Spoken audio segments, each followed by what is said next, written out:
हरे कृष्णा। श्रीमद् भगवत गीता यथा रूप की जय। तो हम डेली भगवत गीता का एक एक श्लोक रीड करते हैं और उसका हिंदी अनुवाद और तात्पर्य मैं आपको पढ़ के सुनाती हूँ।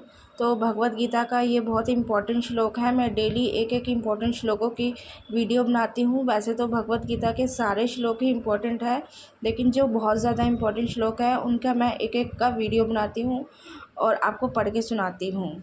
तो ये अध्याय 10 है, श्री भगवान का ऐश्वर्य। तो यहाँ पर अपना भगवान ऐश्वर्य प्रकट कर रहे हैं। भगवान का ऐश्वर्य केवल भगवान ही प्रकट कर सकते हैं। तो भगवान यहाँ पर अर्जुन को अपना ऐश्वर्य बता रहे हैं। ये श्लोक संख्या 32 है और अध्याय 10वां है। तो यहाँ पर बता रहे हैं, ये श्लोक है तो मैं आपको इसका हिंदी अनुवाद पढ़ के बताती हूँ क्योंकि श्लोक बहुत बड़ा है। हे अर्जुन, मैं समस्त सृष्टियों का आदि, मध्य और अंत हूँ। क्या कह रहे हैं भगवान? मैं समस्त सृष्टियों का आदि, मध्य और अंत हूँ। मैं समस्त विद्याओं में अध्यात्म विद्या हूँ। तर्क शास्त्रियों में मैं निर्णायक सत्य हूँ। तात्पर्य में बताया है, सृष्टियों में सर्वप्रथम समस्त भौतिक तत्वों की सृष्टि की जाती है। जैसा कि पहले बताया जा चुका है, यह दृश्य जगत महाविष्णु, गर्भोदक्षाई विष्णु तथा क्षीरोदक्षाई विष्णु द्वारा उत्पन्न और संचालित होता है। बाद में इसका संहार शिवजी द्वारा किया जाता है। तो ये बहुत बड़ी बात है। विष्णु द्वारा जो होता है उत्पन्न होता है, संचालित होता है।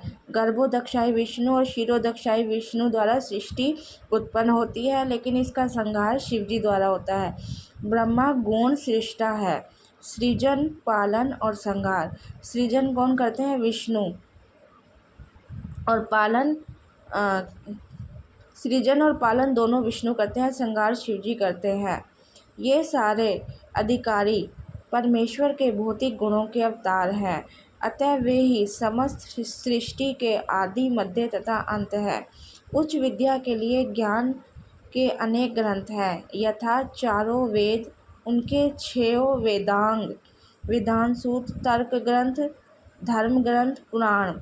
इस प्रकार कुल 14 प्रकार के ग्रंथ हैं। इनमें से अध्यात्म विद्या संबंधी ग्रंथ, विशेष रूप से वेदांत सूत्र कृष्ण का स्वरूप है। वेदांत सूत्र कृष्ण का स्वरूप है। तर्क शास्त्रियों में विभिन्न प्रकार के तर्क होते रहते हैं। प्रमाण द्वारा तर्क की पुष्टि, जिससे विपक्ष का भी समर्थन हो, जल्प कहलाता है। प्रतिद्वंदी को हराने का प्रयास मात्र वितरणा है, किंतु वास्तविक निर्णय वाद कहलाता है। यह निर्णयात्मक सत्य कृष्ण का स्वरूप है। तो ये मेन इम्पॉर्टेंट लाइन थी जो मैंने आपको पढ़ के सुनाई। हरे कृष्णा।